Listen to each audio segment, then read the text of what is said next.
नमस्कार मित्रांनो, तुमचं स्वागत आहे माझ्या यूट्यूब चॅनलमध्ये, ज्याचं नाव आहे 10वीचा साथीदार. मित्रांनो, या चॅनलच्या माध्यमातून आपण 10वीचे सर्व विषय अभ्यासणार आहोत. गणित, मराठी, हिंदी, इंग्रजी, विज्ञान, समाजशास्त्र. तर आज आपण सुरुवात करतोय गणित. गणितामध्ये आज आपण अभ्यासणार आहोत गणित भाग 1.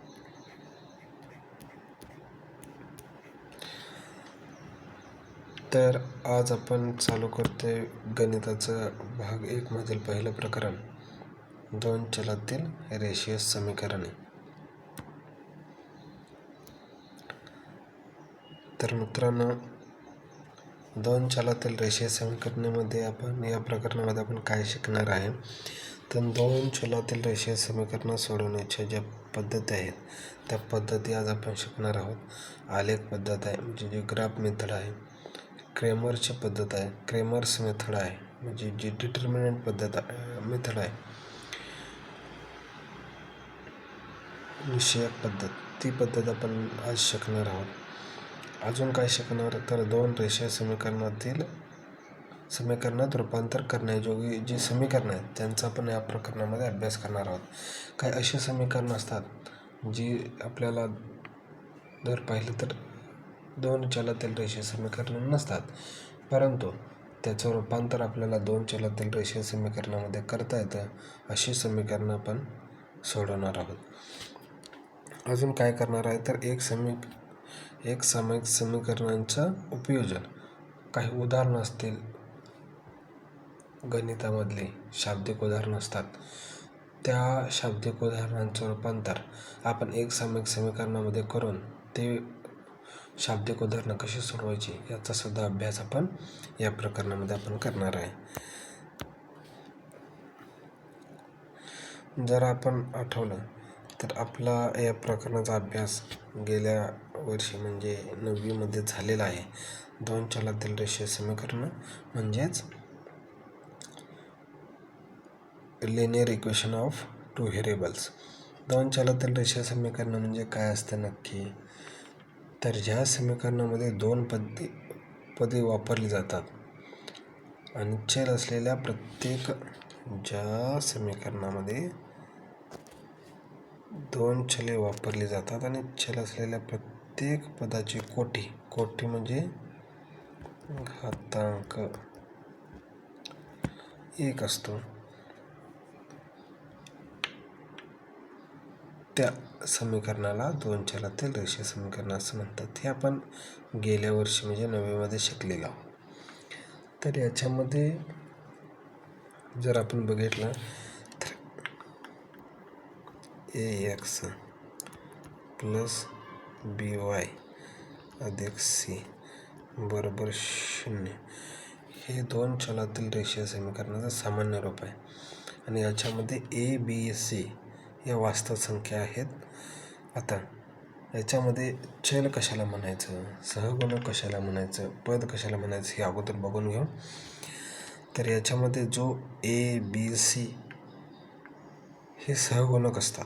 इथं आपण a, b, c दिलेलं आहे.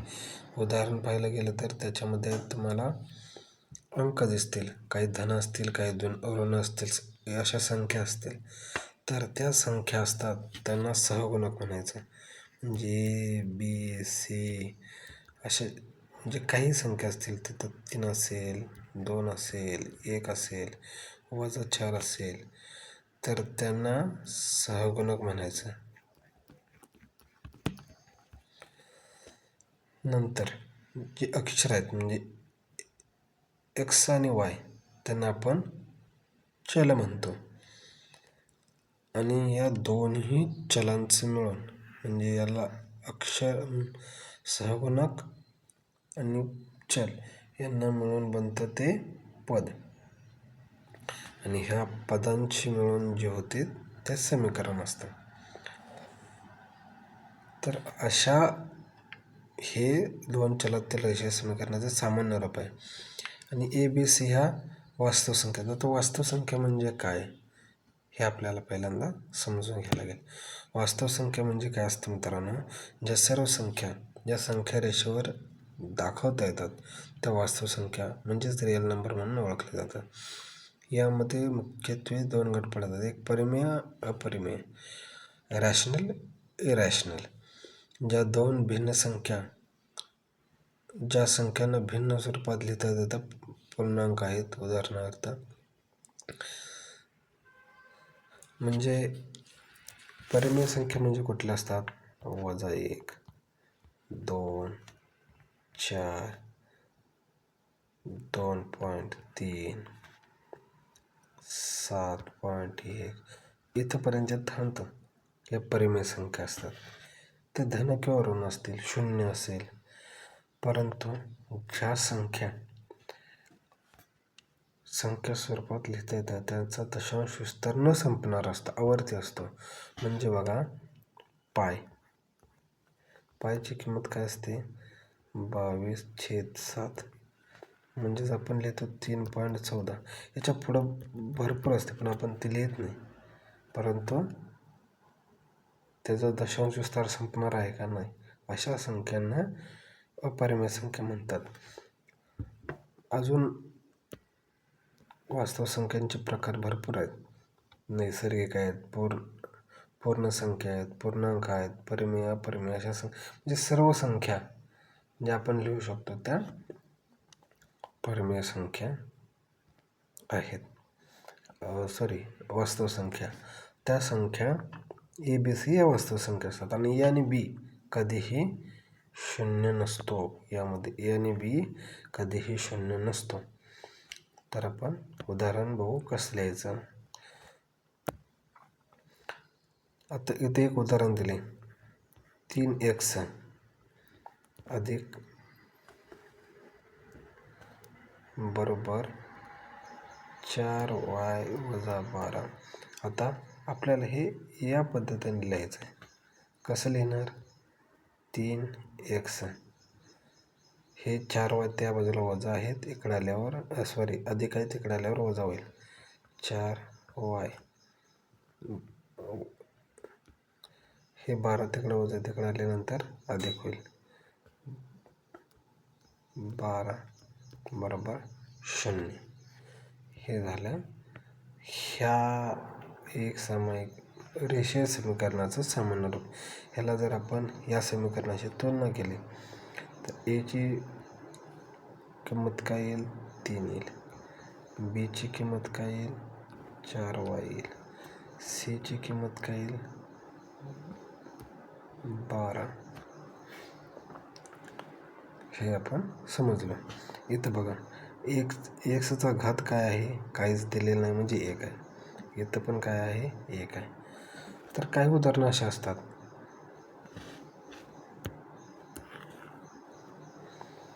उदाहरण परीक्षेमध्ये येतील. 1/x अधिक 3y बरोबर 12. आता हे एक सामायिक समीकरण आहे का हे बघायचं आपल्याला. हे एक सामायिक समीकरण आहे का? आपल्याला काय करायचं आहे, इथं छेदामध्ये x नसतो, आपल्याला अंशामध्ये लागतो. मग आपण जर बघितलं तर 1x ला जर वरती आणायचं तर काय करायचं असतं? 1 गुणिले x वजा 1. खाली इथं 1 घात असला तर तो आल्यानंतर वजा 1 होतो. आता इथं y आहे,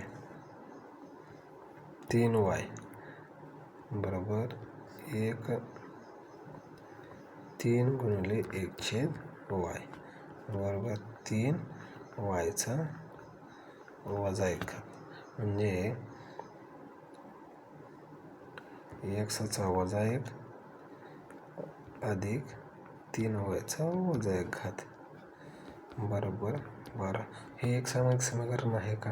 नाही. का? कारण त्याच्या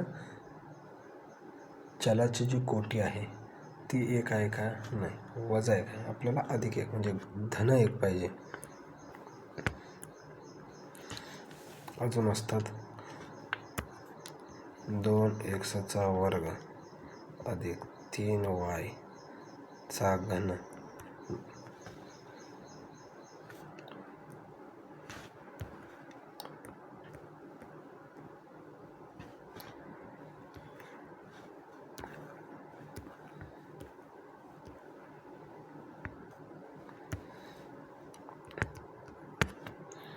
हे एक समीकरण आहे का? नाही. का नाही? तर याच्यामध्ये चलाची जी कोटी आहे ती एक आहे का? नाही, 2 आहे. तीन आपल्याला 1 हवी, म्हणजे हे एक समीकरण नाही. आता या उदाहरणामध्ये आपल्याला तेच बघायचं आहे. इथं बघा,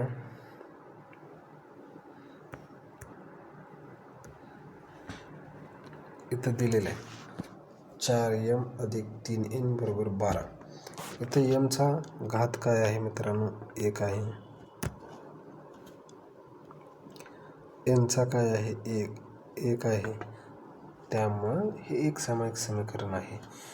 इथं बघा 3x, xचा वर्ग आहे, त्यामुळे हे एक सामायिक समीकरण नाही.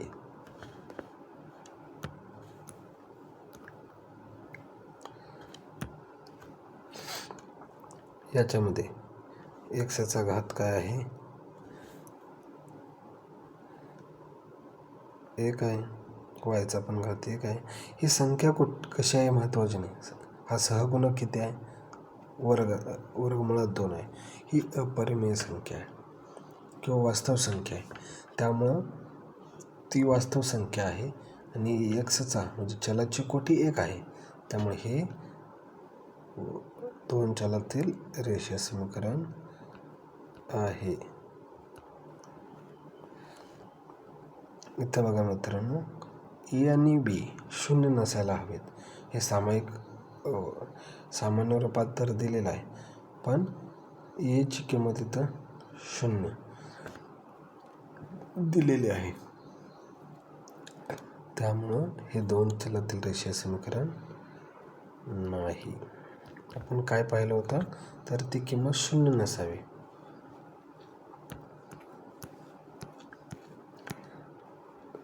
ए आणि बी एकाच वेळी 0 नसतात, हे आपण पाहिलेलं आहे.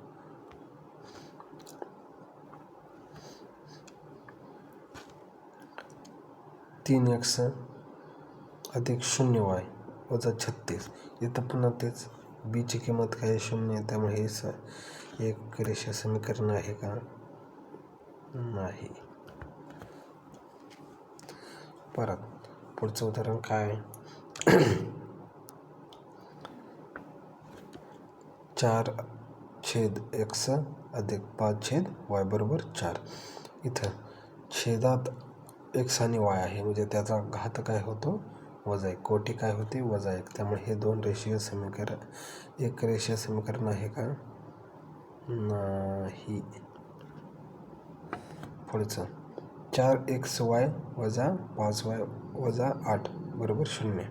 आता इथं ते म्हणणार याचा घात म्हणजे कोटी तर 1 आहे, मग हे आहे का? नाही, कारण इथं 4xy आहे.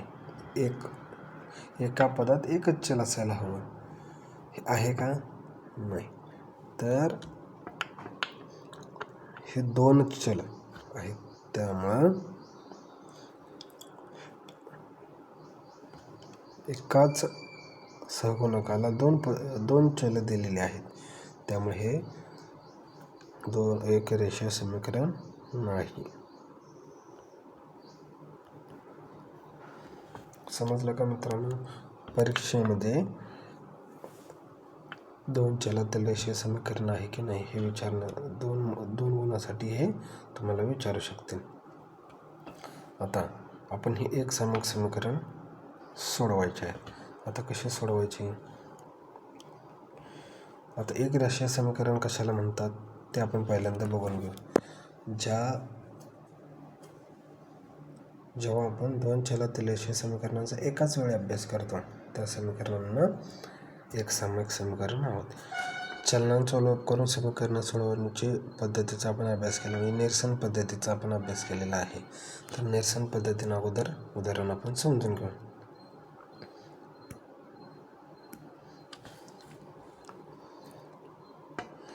आता हे समीकरण कसं सोडवायचं?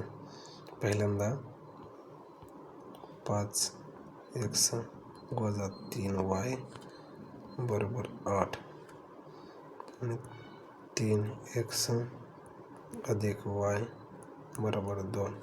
याला समीकरण 1 म्हणू, याला समीकरण 2 म्हणू. आता याच्यामध्ये काय करायचं, निरसन करायचं असेल तर याच्यातली कोणत्याही एका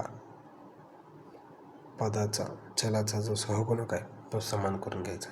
मग काय करायचं, याला इथं 3 आहे, इथं आपण 3 करू शकतो. मग समीकरण 2ला 3 गुणा.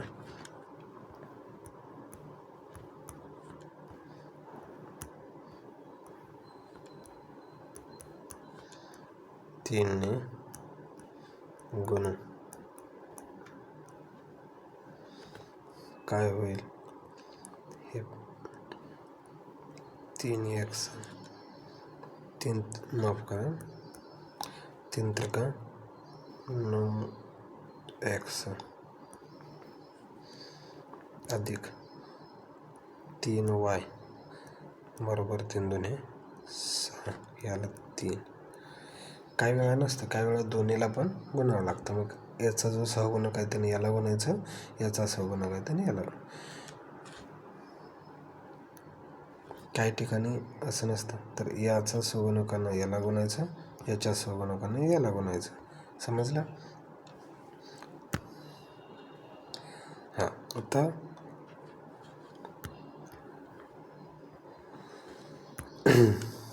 समीकरण, आता दोन्हींची चिन्ह याचं आणि याचं भिन्न आहे तर आपण सरळ बेरीज करू. जर भिन्न नसेल तर आपल्याला वजाबाकी करावी लागली असते. समान आहेत, भिन्न आहेत तर आपण याची बेरीज करू. समी 1 अधिक 3 करू 5x वजा 3y बरोबर 8. 9x अधिक 4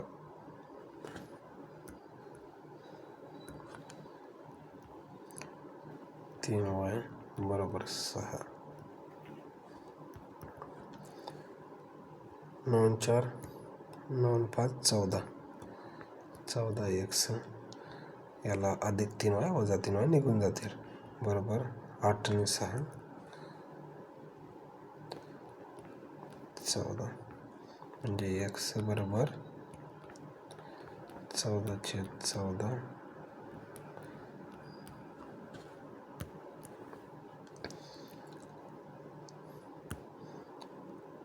x बरोबर 1 आला. आता ही x ची किंमत आहे ती समीकरण 1 मध्ये किंवा 2 मध्ये ठेवून द्या. 2 मध्ये ठेवून 1 मध्ये ठेवून द्या. काय येईल, 5 गुणिले 1 वजा 3y बरोबर 8. 5 5 वजा 3y बरोबर 8. मग वजा 3y बरोबर काय येईल, 8 वजा 5 वजा 3y बरोबर काय येईल, 3. y बरोबर काय येईल, 3 भागिले वजा 3 y बरोबर वजा 1. हे आलं या दोन समीकरणांचं निरसन पद्धतीनं सोडवलं. याची उकल आली x, y बरोबर 1 वजा 1.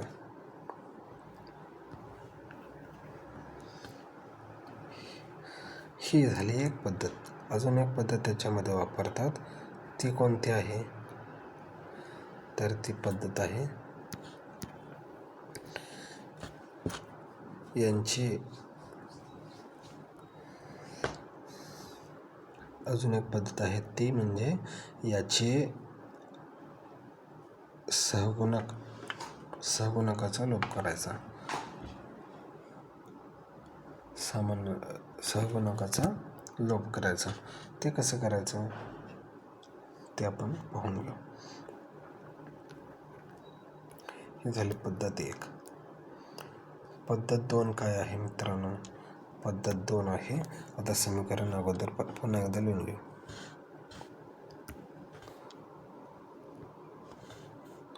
पाच एक्स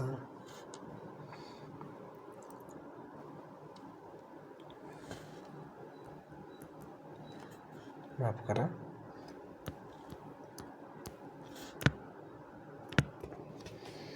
मित्रांनो ते समीकरण काय आहेत तर 5x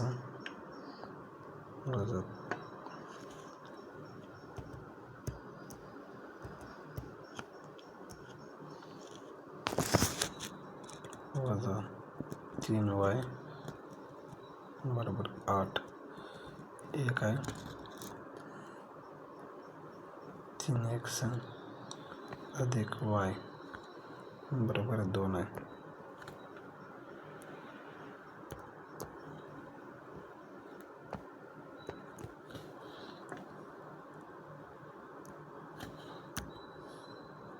हे समीकरण 2 आहे.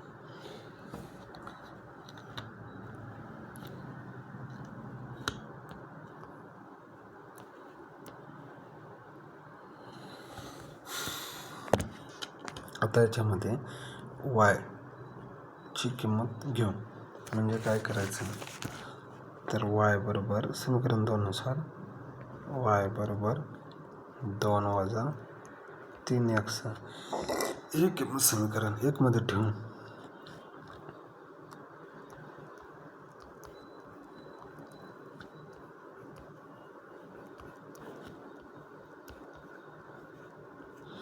काय होईल 5x वजा 3. तर y ची किंमत टाकून 2 वजा 3x बरोबर 8. 5x वजा 3 दुने 6 वजा अधिक 6 हे वजा वजा अधिक होऊन जाते. अधिक 3 त्रिका 9x बरोबर 8.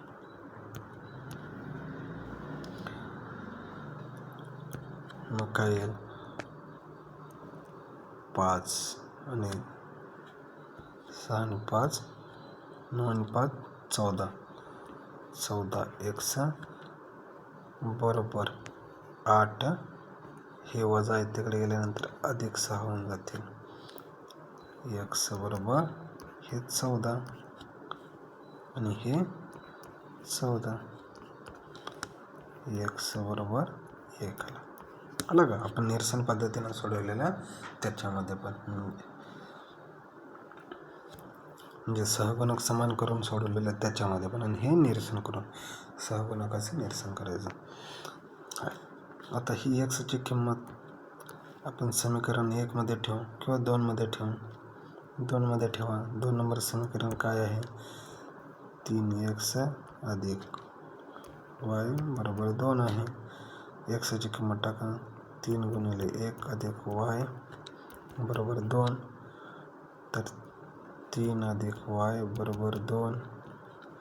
y बरोबर 3 वजा 2 माफ करा 2 वजा 3 y बरोबर वजा 1.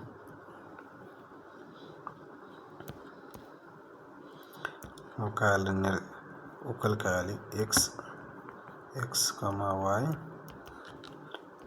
1 आणि वजा 1 झाला. आता पुढचं अशा पद्धतीने तुम्हाला दिलेलं असेल आणि ते सोडवण्यास सांगतील. अशा दोन गुणाला ते येऊ शकतं. तुम्हाला फक्त रिकाम्या जागा भरायच्या आहेत. आता इथं आपण बघून घेऊ. हे समीकरण तुम्हाला इथं दिलेलं आहे. यामध्ये तुम्हाला काय सांगितले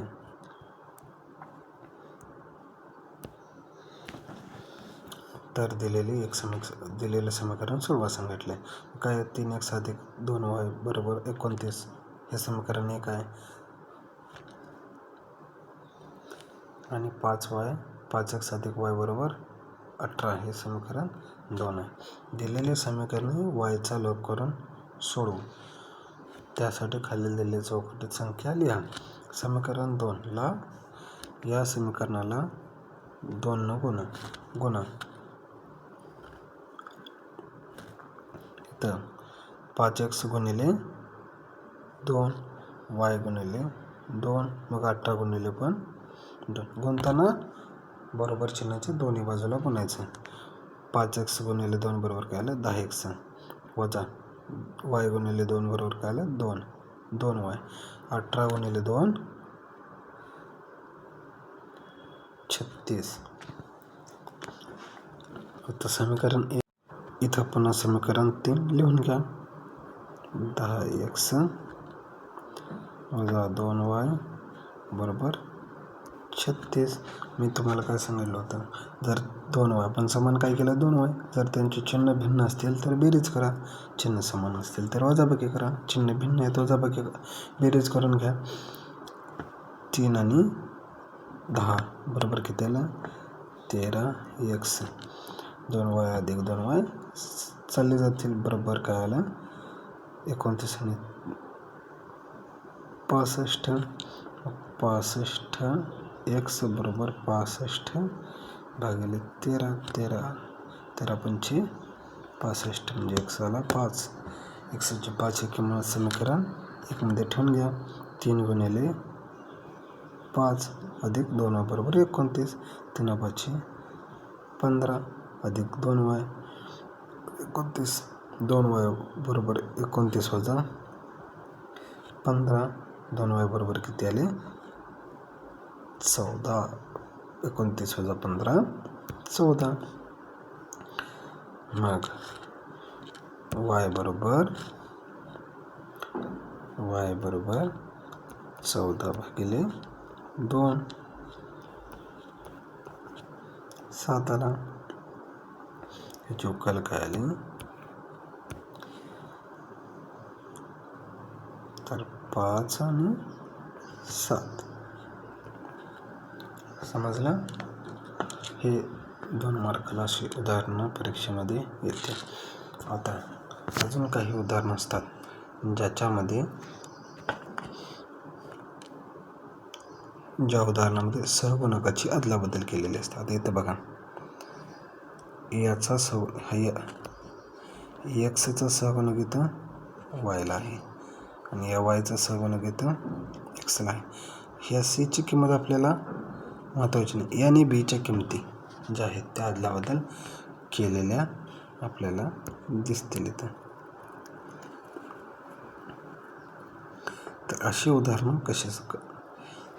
अशा प्रकारची उदाहरणं कशी सोडवायची याचा आपण अभ्यास करणार आहे. तर पुन्हा एकदा लिहून घ्या. 15x अधिक 17y बरोबर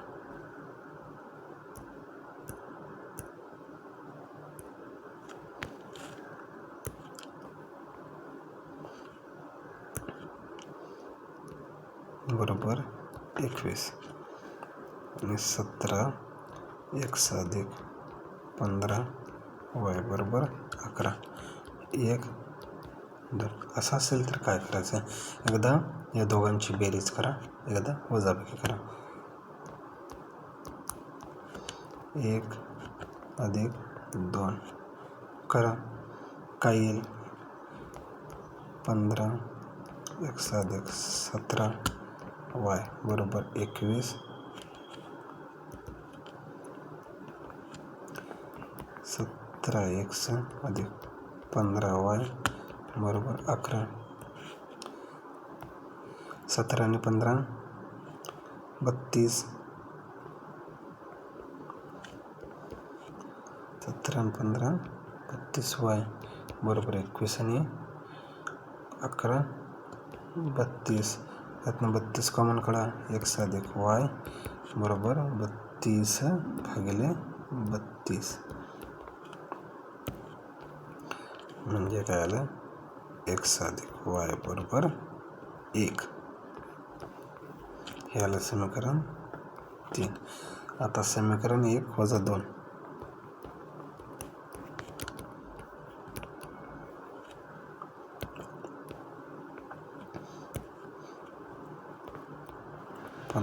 एक्स अधिक 17y बरोबर 21. 17x अधिक 15y बरोबर 11. आता यांची आपल्याला काय करायचे आहे, वजाबाकी करताना खालच्या प्रत्येक पदाची जे चिन्ह आहे ते बदलतो. 17 अधिक आहे हे वजा, 15 अधिक आहे वजा, 11 अधिक आहे वजा. करून घ्या. वजा 2x अधिक 2y बरोबर 21 मधून 11 गेले 10. याच्यातून 2 कॉमन काढा. वजा x अधिक y बरोबर 10/2. 5 वजा x अधिक y बरोबर 5.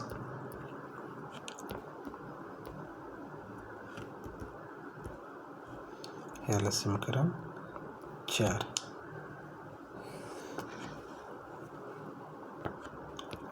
आता समीकरण 4 अधिक 5 3 अधिक 4 करा.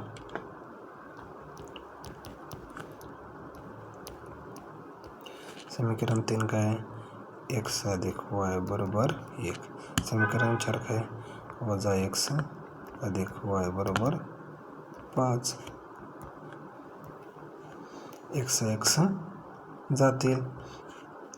2y बरोबर 6, y बरोबर 6/3.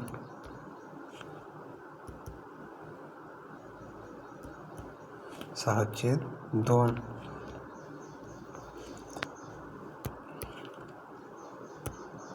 y ची किंमत किती आली, 3. आता हे समीकरण 3 मध्ये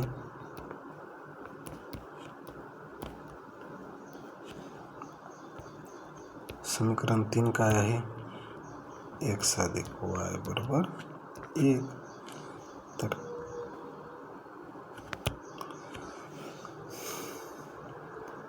x अधिक y ची किंमत किती आहे, 3 आहे.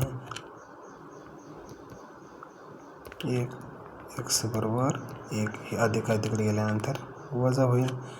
x बरोबर 3 वजा 1 1 वजा 3 वजा 2. म्हणजे आपल्याला समीकरणाची उकल काय मिळाली, x, y बरोबर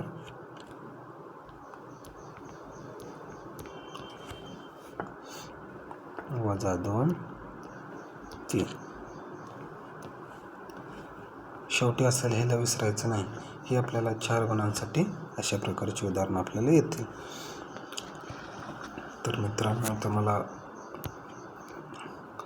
जर व्हिडिओ आवडला असेल, अजून काही शंका असतील तर विचारा. व्हिडिओ आवडला असेल तर चॅनलला सबस्क्राईब करा, बेल आयकॉन दाबा आणि चॅनलला लाईक करा, व्हिडिओला शेअर करा आणि कमेंट करायला विसरू नका. धन्यवाद.